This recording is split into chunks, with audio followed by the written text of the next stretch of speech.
स्थानीय उत्कृष्ट कन्या छात्रावास जीडीसी कॉलेज परिसर में करियर काउंसलिंग का आयोजन हुआ। इसमें ज्वेलरी और डायमंड डिजाइनिंग तथा सुनारी कार्य के संदर्भ में जो लड़कियां अपना करियर बनाना चाहती हैं उन्हें नैन्सी डायमंड इंडिया की डायरेक्टर नैन्सी धारीवाल ने संबोधित किया और करियर के संदर्भ में विस्तार से प्रकाश डाला। इस अवसर पर सहायक आयुक्त आदिम जाति कल्याण विभाग सुप्रिया बिसेन, अधीक्षक उत्कृष्ट कन्या छात्रावास जानकी कोटिया भी उपस्थित थी। इस अवसर पर नैन्सी धारीवाल ने छात्राओं के विभिन्न प्रश्नों का उत्तर देकर उनकी जिज्ञासाओं का समाधान किया। कार्यक्रम का संचालन पत्रकार संजय नजान ने किया।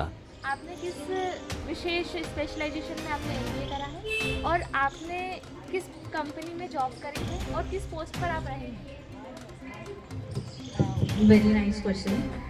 मैंने एमबीए आईएमएस से इंस्टीट्यूट ऑफ मैनेजमेंट स्टडीज़ से किया है, जो कि सीईटी एग्ज़ाम के द्वारा होता है और उसमें सिर्फ टॉप 100 बच्चे ही बैठते हैं।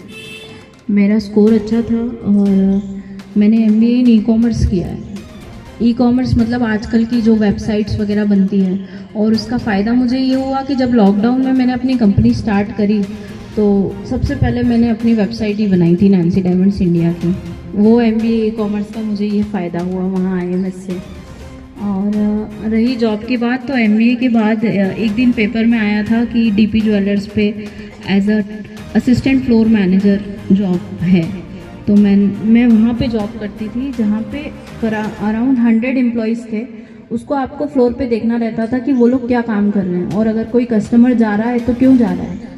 मैं वो जॉब करती थी डीपी ज्वेलर्स पे, और तभी मेरी बहुत जागरूकता बनी कि मैं डायमंड्स और इसके बारे में बहुत जानूँ कि एक्चुअल होता क्या है, क्योंकि मुझे डायमंड दिखते तो थे, मुझे समझ में नहीं होकर मैं बहुत गर्व महसूस कर रही हूँ।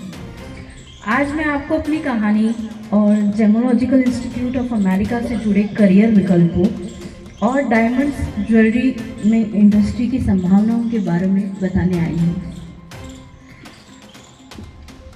मेरी शुरुआत बहुत साधारण रूप से हुई थी। मैंने अपने करियर की शुरुआत 14 साल की उम्र से करी है, जहाँ मैं पढ़ने के साथ साथ अपनी माँ की मदद करती थी कुछ बेडशीट्स सेल करने में। उसके बाद मैं एज अ होम ट्यूटर बच्चों को पढ़ाने का काम करती थी। पढ़ाई के साथ साथ मेरी स्कूलिंग एनडीपीएस से हुई है, और जैसे ही मेरी पढ़ाई आगे बढ़ी मैंने काम के अलग अलग अनुभव हासिल किए। 12th की पढ़ाई के बाद ही मैंने एज अ अकाउंटेंट किसी के यहाँ पे काम किया, और उसी के साथ मैं टैली ERP 9 का कोर्स भी सीख गई, और BBA मैंने क्लॉथ मार्केट कॉलेज से किया है, और 9 से 12 में कॉलेज पढ़ के 12 के बाद टैली ERP 9 की क्लास में एज अ जॉब करती थी।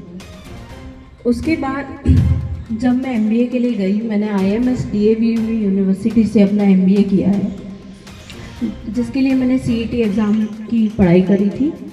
और MBA के दौरान भी मैं जॉब करना चाहती थी, इसलिए मैंने डीपी ज्वेलर्स में एज अ फ्लोर असिस्ट काम किया। वहाँ पे मैंने कई लोगों को देखा कि डायमंड्स ज्वेलरी क्या होता है। मेरा इंटरेस्ट तो शुरू से ही था इसमें, मेरा पैशन मुझे शायद बहुत देर से पता चला। तब मेरी उम्र करीब 23-24 साल रही होगी, और मैंने जैसे ही देखा वहाँ पे एक दिन ऐसी जैसे करियर काउंसलिंग के लिए आते हैं GIA से कई लोग आए थे।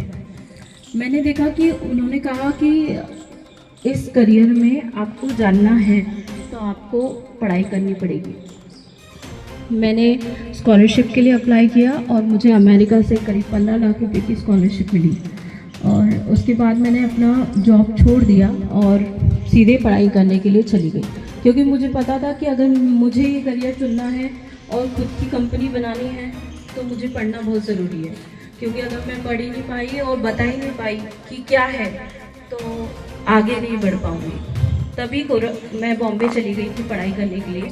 तब मैंने ग्रेजुएट डायमंड किया, उसके बाद मैंने ग्रेजुएट कलर स्टोन का कोर्स किया, और उसके बाद मैंने ज्वेलरी डिज़ाइनिंग करी, और उसके बाद मैं घर आई और मैंने अपनी कंपनी स्टार्ट की। 2021 में मैंने अपनी कंपनी नैन्सी डायमंड्स इंडिया की शुरुआत कर दी, जहाँ से मैंने घर से ही काम करना चालू किया। उसके बाद मेरे कई नेटवर्क्स बने और मैंने बॉम्बे डायमंड मार्केट से अपना पूरा काम चालू कर दिया। फिर हम लोग एक्सपोर्ट करने लगे और धीरे धीरे हमने USA, UAE था एक बताया होगा, वो कैसा लगा? अच्छा लगा? कुछ नई चीज सीखने को मिली? कोई नया करियर भी है जिसके बारे में हम सोच सकते हैं? अभी तक कितने लोगों को पता था इसके बारे में? चलो ये बताओ, दीदी के लेक्चर से पहले नहीं पता था ना? तो ये सब चीज़ें होती है बेटा कि नए लोगों से हम लोग इसीलिए आपको इंट्रोड्यूस करवाते हैं कि आप उनका एक्सपीरियंस से कुछ सीखो। कितनी नई स्ट्रीम्स चल रही हैं दुनिया में, हमको पता नहीं है। देखो, उसने एकदम आउट ऑफ वे जाके एक ऐसा करियर चूज किया और वो पूरा एक्सपोर्ट कर रही है। अभी इतनी छोटी सी एज में वो एक्सपोर्टर बन गई है। सब बन सकते हैं।